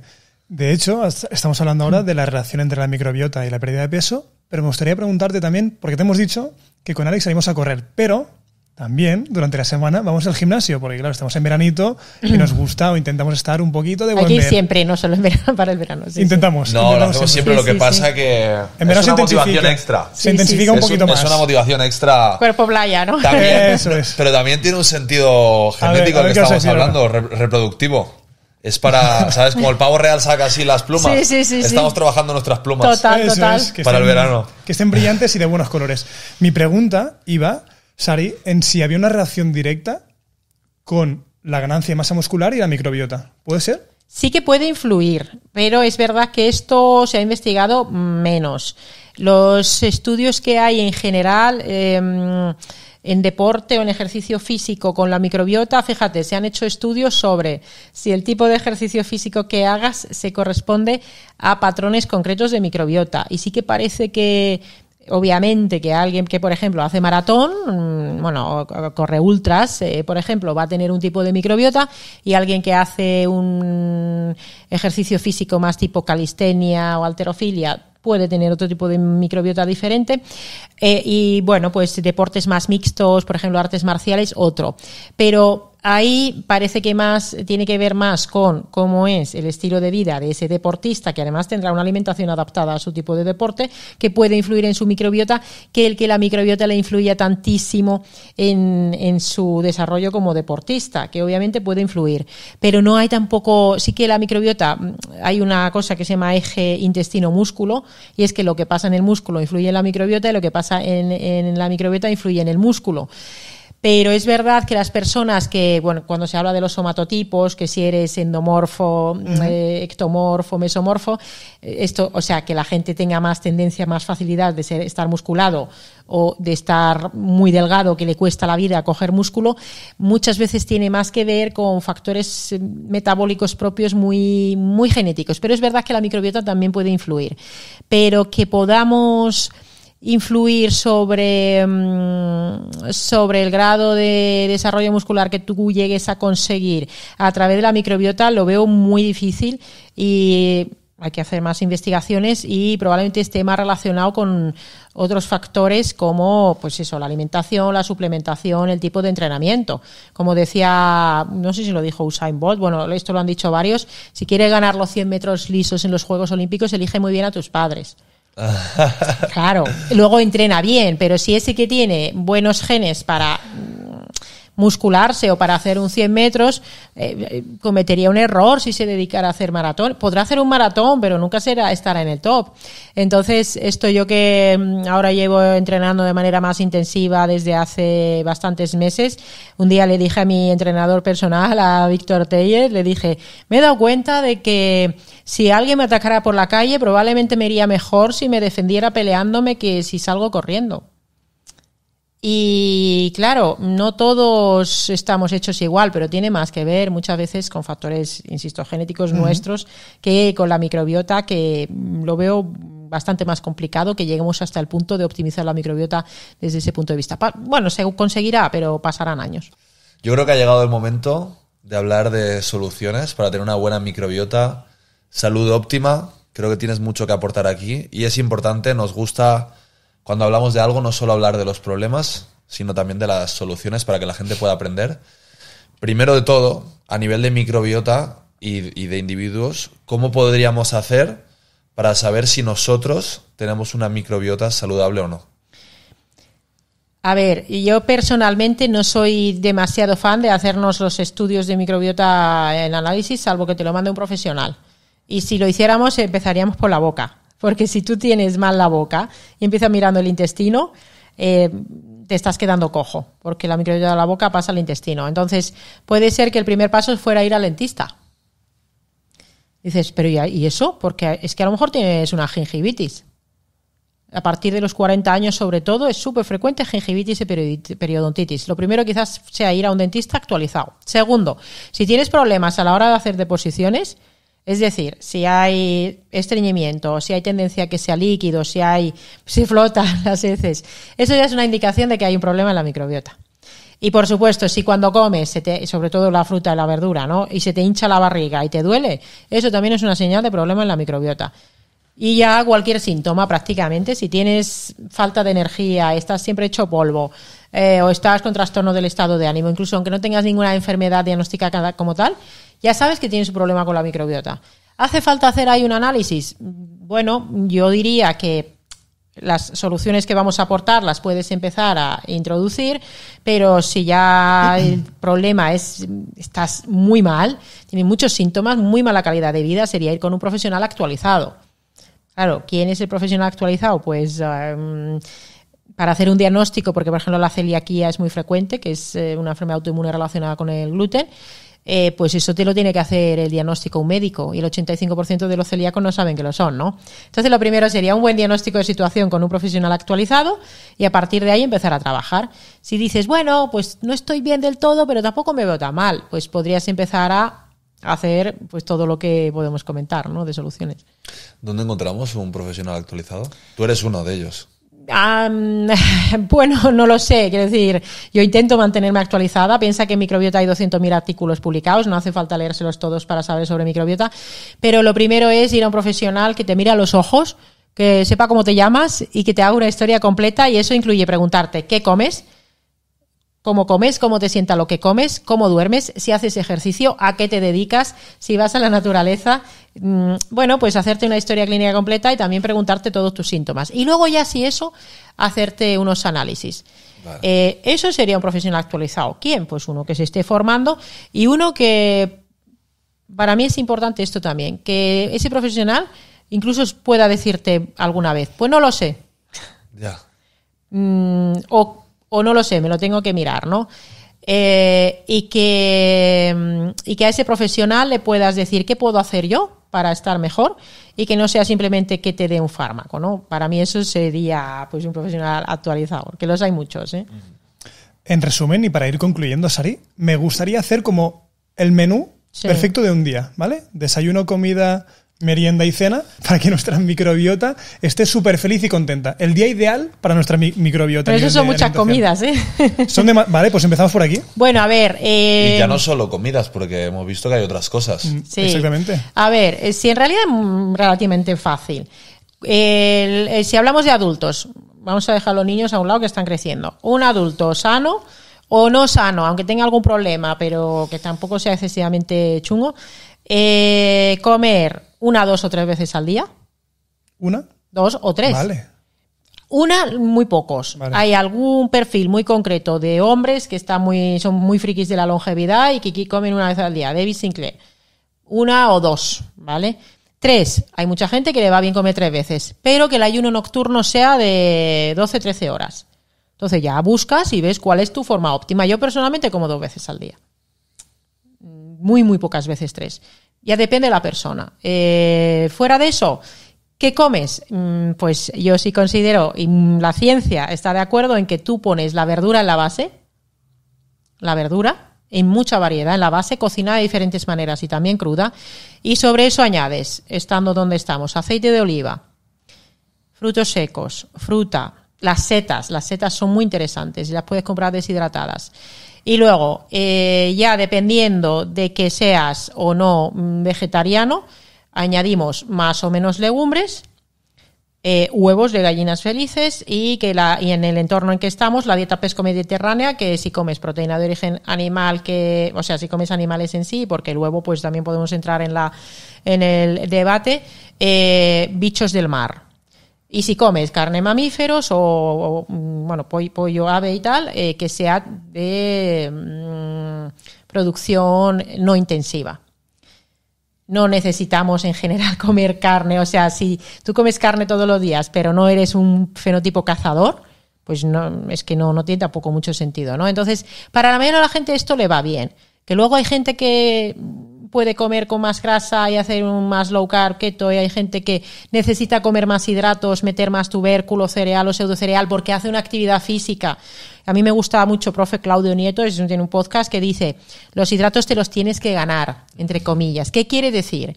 Que si tú gastas muy poco, tienes poco flujo energético, es importante que comas alimentos de alta densidad nutricional. Y eso es la verdura, la fruta, los frutos secos y las setas. Si estás todo el día comiendo cereales o tubérculos, no obtienes todos los nutrientes, micronutrientes que necesitas y sigue un exceso de energía, ¿no? Vale. Luego ya, aparte de la alimentación, y por supuesto beber agua, y si apetece, pues eso, los lácteos que sean fermentados, pues una kombucha, un kéfir de vez en cuando. y poco más. Que alguna vez te apetece comerte algo, pues no sentirte algo más, vamos a decir, más hiperpalatable y tal, pues bueno, cómetelo, pero no te sientas culpable ni te fustigues por ello, ¿no? ¿Y fuera de alimentación? Y fuera de eso, ejercicio físico. La mayoría de la gente lo que necesita es moverse mucho más. Mucho, mucho más. Y si alguien piensa que está haciendo suficiente ejercicio porque cumple con las recomendaciones de la OMS, se está quedando corto. Los 75 minutos de ejercicio intenso, 150 moderado, es muy poco. De hecho, salió un estudio hace poco. A las semanas, eso has dicho, ¿no? Eso, sí, a la semana, perdón. Digo, al día. Bueno, es que yo lo hago. Cuestan, Yo procuro intento hacerlo al día, Sí, o sea, sí. Y el moverse todos los días, lo que es el movimiento estándar, de ir caminando a todas partes, de intentar trabajar de pie con una mesa elevable. Claro, yo tengo una, a mí me cambió la vida, ya no uso la silla. Elevadesk. Esa es la que yo tengo también. Ole. La compré, me la compré y es un maravilloso. Y luego hacer ejercicio físico variado e intenso. Eso implica hacer ejercicios físicos, lo que la gente entiende por cardioresistencia, que puede ser correr, remo, bici, bailar, lo que sea, pero es obligatorio trabajar lo que es más la fuerza, que puede ser en un yo soy más de calistenia, propio cuerpo, o implementos como los kettlebells o los clubbells, que son las mazas estas que parecen un bate de béisbol, o pues ese tipo de actividad física para ser como un humano híbrido, ¿no? Vale. Que puedas llegar a ser bueno en diferentes tipos de deportes, porque al final no se trata de ser el top en nada, ¿no? Y eso es obligatorio. Y luego, por supuesto, el descanso. Perfectísimo. Ahora pasamos a una serie de preguntas que nuestro equipo, pongo en contexto a la gente, no nos dejaba hacer, pero como somos los jefes, pues les hemos puesto. Sí. ¿Empiezo yo? Empiezas tú, Alex. Empiezo yo. Roger, un saludo. Que estaba grabando, hago vídeos de YouTube, estaba grabando un vídeo de YouTube y no me acordaba de su nombre. Y lo saludé en la oficina y dije, porque acababa de entrar, llevaba 2 días y, hostia, no me acuerdo cómo te llamas. Me acuerdo de tu nombre, Roger. El otro día habíamos quedado para un after work y estábamos en un local y estábamos cenando. Y llegó Roger y dijo, no, es que tengo SIBO, no puedo comer gluten, me voy a pedir un ron con cola. Entonces, no vamos a juzgar si está bien o mal, ¿vale? No podía beber birra. Y entonces dijo, me tomo un ron con cola. Una vez más, no vamos a juzgar si está bien o mal, pero el punto es que tenía SIBO y cada vez más gente a día de hoy tiene SIBO y yo quiero entender, si es posible, por qué tanta gente tiene SIBO y qué es eso. Que es más fácil decir qué es que el por qué cada vez más la gente lo tiene. Al final es un desequilibrio de la microbiota que afecta al intestino delgado, the small intestinal bacterial overgrowth, ¿no? Y cuando en el intestino delgado hay un exceso de bacterias malas, se te genera todo tipo de cosas, o sea, gases, se te hincha la tripa, no haces bien la digestión, puede dar dolores a distancia, niebla mental, estás la miseria, ¿no? Y se ha puesto medio, no sé si decir que se puso como de moda el verano pasado, ¿no? Y es que como que de repente mucha gente parece que tiene SIBO. Y el por qué pasa esto, en realidad, quizás sea porque le hemos cambiado el nombre a algo que antes se llamaba síndrome de intestino irritable. Y antes mucha gente tenía síndrome del intestino irritable y ahora lo que tienen es SIBO. ¿Y esto es cierto? Pues es que el síndrome de intestino irritable era como un cajón desastre donde si te encontraban mal y te haciendo pruebas y no tenía nada, te decían, esto es que tienes el síndrome de intestino irritable. Y ahora ya sabemos que muchas de estas personas en realidad tienen SIBO. O otro tipo de disbiosis, otro tipo de alteración de la microbiota. Bueno, y le pueden pasar más cosas. Entonces, realmente es que ahora se está diagnosticando algo que antes se llamaba de otra manera. Y autodiagnosticando también puede ser. Bueno, el autodiagnóstico, mira, claro, lo que no puede ser es que uno esté hecho polvo. Y que para que le vean pasen meses. Y que cuando vaya le digan, no, esto es un intestino irritable, aguántate, es lo que hay. Eso es lo que no puede ser. No digo que siempre pase eso, pero eso sí que pasa. Y es verdad que la sanidad pública en particular está en la UCI, ¿vale? Entonces, si tú te encuentras mal y no te dan soluciones, ¿tú qué haces? Pues te puedes aguantar. O bien puedes decir, pues yo voy a ver qué está pasando. Y entonces empiezas al aire y dices, ostras, esta persona que es influencer X o este divulgador y está diciendo lo que me pasa a mí, pues será que me pasa a mí eso. Y entonces empiezan a hacer cosas de lo que ven en redes sociales o leen en un libro, como puede ser el mío, o escuchar en un podcast, y empiezan a mejorar. Y dicen, pues eso es que yo tenía SIBO. ¿Sabes qué pasa con el SIBO? Que el SIBO no es una enfermedad, es un síntoma. Y si tú tienes SIBO es por algo. ¿Por qué puedes tener SIBO? Por una celiaquía no diagnosticada, por un parásito, por una enfermedad periodontal, porque no te funciona bien el páncreas, porque estás súper estresado, o porque tengas un helicobacter, o porque te dieron un antibiótico, o tuviste una giardia porque te fuiste a Punta Cana y cogiste un parásito. Y ahí está el problema del que se autodiagnostica. Que a lo mejor debajo hay algo que habría que ver qué es. Porque si, por ejemplo, es una celiaquía, que es una enfermedad autoinmune, se lo tienen que diagnosticar y el 85%, como decía antes, de los celíacos no saben que lo son. ¿Y qué pasa? Como tu amigo, no, es que no puedo tomar gluten. ¿Por qué? No, porque me lo han dicho que para el SIBO va mal. Bueno, pero si eres celíaco, no podrás tomar nada de gluten nunca más. Y a lo mejor eso no lo vas a hacer si tú no sabes que eres celíaco. Entonces, yo soy fan de que uno se empodere y diga, voy a hacer esto para cuidarme, pero todo el mundo debería tener derecho a tener un buen diagnóstico y el tratamiento más adecuado. Y eso con el autodiagnóstico, pues es difícil, ¿no? Uh-huh. ¿Por qué algunas personas le huelen los pedos y a otros no? Sí, pues mira, eso depende de la microbiota, porque hay microorganismos que producen gases muy malolientes, por ejemplo el olor a huevo podrido. ¿Vale? Eso es de la gente que toma mucha proteína en el gimnasio lo huelen así los pedos. Claro, pero porque hay unas bacterias que reducen, bueno, que tienen que ver con los compuestos azufrados y al final pueden acabar generando ácido sulfídrico. Y eso huele a huevo podrido con una pequeñísima cantidad, ¿vale? ¿Vale? ¿Pero es sintomatología de algo o no? Bueno, si hay exceso de sulfatorreductoras es un tipo de SIBO que puede ser bastante problemático. Y a veces es una cosa puntual. Luego están las bacterias, entre comillas, normales, que también generan todo tipo de gases que huelen.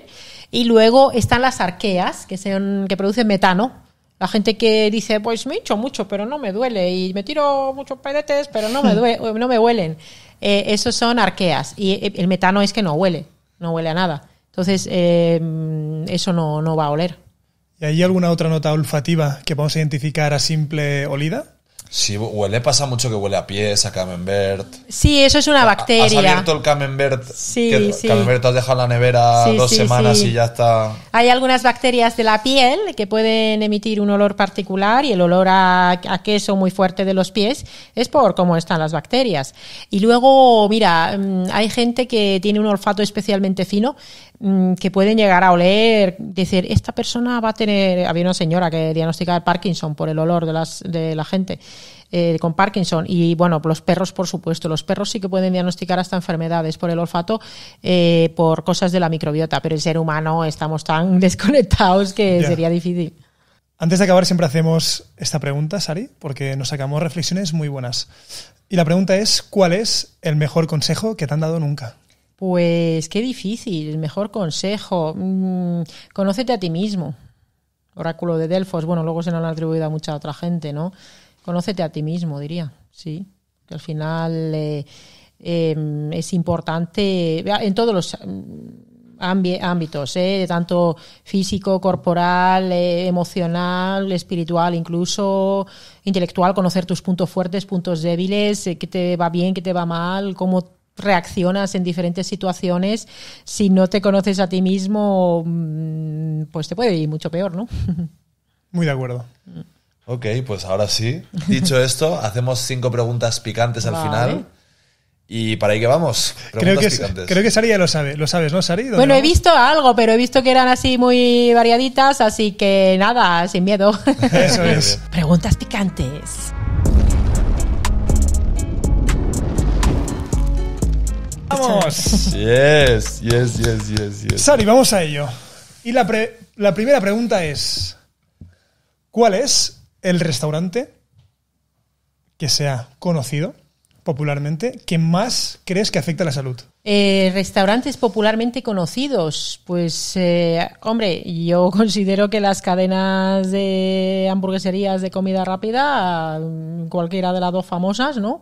Que son McDonald's y Burger King, pues en general muy bien no es que vengan. Pero vamos, que tampoco estoy muy puesta en el día, o sea que a lo mejor han salido otras que son peores, ni idea. En Estados Unidos había muchas. Tiene que haber. Y allí no tienen tantas regulaciones. Sí. Además. Sí. Primera pregunta superada. Facilita también, ¿eh, Sari? Empezamos de menos a más. Bueno, no sé, yo creo que eso se puede decir. Es que o sea, Sari, es como- finlandesa, con sus ojos azules, nos ha impuesto, igual no son tan duras. Sí. Vamos a ver, segunda pregunta. Vale.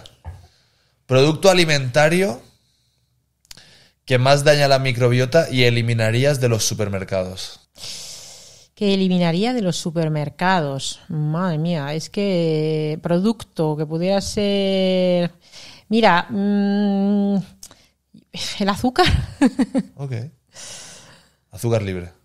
El azúcar en general. O sea, es verdad que hay otros muchos, pero si se pudiera eliminar el azúcar y todo lo que lleva azúcar y fructosa, ¿sabes? Porque la fructosa no la venden. Si se pudiera quitar un componente, la fructosa líquida.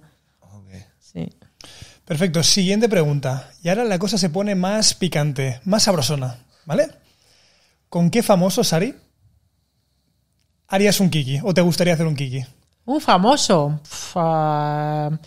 Pues así de pronto, el primero que me viene a la mente, que a lo mejor no es ni siquiera tan famoso, diría que Eric Bana. Eric Bana. Es un Ostras. actor, Vale. sale en Múnich, en Troya, es el Vale. que no es Brad Pitt, el otro guapo. El otro guapetón, ¿eh? Sí, Vale, Sí, sí. vale, vale. Héctor. Me encanta, perfecto. Sí, sí. A ver, voy a buscarlo yo rápidamente miedo, y ¿eh? que lo pongan ahí. ¿Cómo has Sí, dicho que que se llamaba?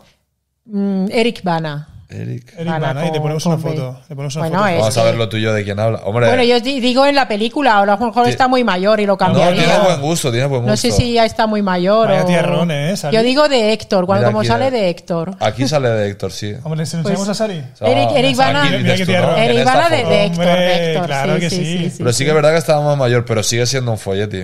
Pues, Míralo. pues sí, total. Bueno, y si no, el actor Esto es bueno que... para la microbiota, ¿eh? Así como más reciente, porque a lo mejor este es muy antiguo, el que hace de Lucifer en la serie de Lucifer. Vale, no miramos series, Alex, Lucifer. Sí, Lucifer. Este se llama Claro. Ellis, Tom Ellis. Hombre, Sari, mal gusto no tienes, hija Hombre, mía. es que Lucifer es... además que la serie es súper chachi. Le gustan los mismos que... Sí, morenos y ojos oscuritos, ¿no? Tom Ellis, Míralo, sí. ya ves. Es que esa es... Muy buena microbiota, se Sí, le ven los sí, ojos. sí, total, Tiene una total. microbiota óptima. Además, así no entro en conflicto, como están lejos, pues nada. No, está perfecto. Porque Panorama Viene Nacional al no lo podcast ahora. conozco. Ah, sí. El Panorama Nacional no lo piloto mucho, o sea que... Está perfectísimo, Sari. Sí. Muy buena respuesta. Vale. Si pudieras cambiar de género durante un día, ¿qué harías durante ese día? Pues me iría a un gimnasio y me inflaría... Bueno, a ver, estoy dando por hecho que... porque a mí todavía no me sale la dominada ni el muscle up, pero estoy cerca. Y Obvio. pienso que si cambiara si fuera un tío un día, o sea, con cuerpo de tío, yo creo que ya me saldría y me iría ahí y me mazaría a hacer un montón de dominadas y muscle ups y luego buscaría a una chica que fuera muy guapa y me daría una alegría con ella para Toma ver qué ya. se siente de ese lado. ¿Y te ducharías en el gimnasio? ¿En el vestuario del gimnasio o irías para casita a ducharte? Bueno, pues hay que aprovechar el tiempo. Ahí mismo me ducho, ¿no? Sí. Perfecto, Sari, me encantan tus respuestas. Última pregunta. La cosa se pone un poco más seria. ¿Cuál es la mentira más grande que has contado nunca? Una mentira muy grande que, pues yo creo que hay una que la he contado muchas veces, ¿no? Y es estoy bien. Ya. Estoy bien cuando no lo estoy. Wow. Cuando no lo he estado, vaya. Y esa... Pues esa es. Porque... Y creo que todos los hemos dicho. Ya está. Sí, o sea, no, porque además al final mentir, bueno, seguro que habré dicho mentirijillas, pero así que sea algo más picante, no sé, no. No, es muy buena esa respuesta. Está bien. Pero es verdad que eso es algo que pasa mucho, ¿no? Te dicen, ¿cómo estás? Y tú, estoy bien. Y cuando no quieres entrar a explicar, es verdad que con la gente de confianza yo al final soy bastante transparente, o sea, que gente que me conoce me ve y sabe cómo estoy. Pero es verdad que también muchas veces toca pues apretar los dientes y decir, estoy bien, estoy Total. bien. Pero sí es esto aún, porque es con otra persona. Pero cuando te dices a ti mismo, estoy bien, cuando realmente tú sabes que no estás bien, ahí es donde... Bueno, a nosotros mismos nos contamos mentiras y gordas. No, eso sí es verdad. Cuando sabes que algo tiene que hacerse una cosa y tienes que tomar una decisión y tardas mucho. Mira, por poner un ejemplo, yo sabía que me iba a ir del hospital, porque yo no estoy en el hospital, y tardé 3 años en tomar la decisión de pedirme la excedencia y de irme del hospital. Tardé 3 años. Y ahí bueno, sí, porque esto tiene su cosa, es interesante que siga aquí, por esto. Ahí me contaba cosillas que era simplemente el evitar salir de la zona de confort, y tardé mucho tiempo en dejar de contarme esas mentiras para salir de ahí, ¿no? Sari, ha sido un placer enorme. Mi madre estará muy contenta de que hayas venido porque han salido todos tus libros. Ah, qué bien. Uh-huh. Y me ha parecido una charla súper interesante y que estoy seguro que la gente que nos ha escuchado ha aprendido muchísimo y ha conocido un poquito más a Sari. Bueno, pues espero que les sirva, que se cuiden, que no se obsesionen tampoco, pero que sí que lo hagan en el día a día y de vez en cuando pues un poquito de flexibilidad, un poquito de alegría y no tomarnos la vida demasiado en serio, ¿no? Eso es, y para la gente que quiera saber un poquito más sobre Sari, tiene unos cuantos libros que dejaremos en la descripción para la gente que quiera adquirirlos. Sí, sí. Y tus redes sociales también. Y en mis redes, que no siempre publico mucho, ahora estoy haciendo un poco de descanso, pero bueno, ya volveré a publicar y ya estoy escribiendo el siguiente libro, así que nada, adelante. ¿De qué será el siguiente libro? No lo puedo decir, es súper secreto picante. Cuando cortemos las cámaras nos lo cuentas. Sí. Muchísimas gracias. Muchas gracias a vosotros y enhorabuena por vuestra trayectoria y os deseo muchos éxitos. Gracias, Sari.